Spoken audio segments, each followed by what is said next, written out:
Bougainvillea ദാ അടുത്ത് ശരിക്കും പൂത്തിട്ടുണ്ട്.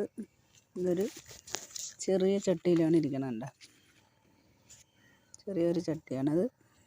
ഞാനിത് പൂത്ത് ഇത് പൊഴിഞ്ഞു പോകുമ്പോഴത്തേക്ക് ഞാൻ കട്ട് ചെയ്ത് വിടും. ഇതെല്ലാം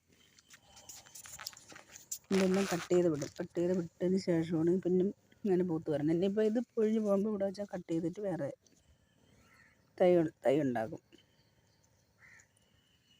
എന്താ ഫസ്റ്റിലാണ് ഇത്രയും പൂത്തത്.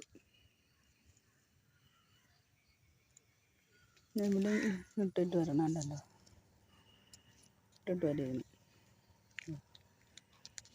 ബോഗൺവില്ല. അതായത് നമ്മൾ പണ്ടൊക്കെ പറയും കടലാസ് ചെടി അല്ലേ, കടലാസ് അല്ല. ഇനി ഇത് ഈ കളറാവും, നല്ല ഈ കളർ. ഇതിൽ നിന്ന് കൂടെ കളർ വരും.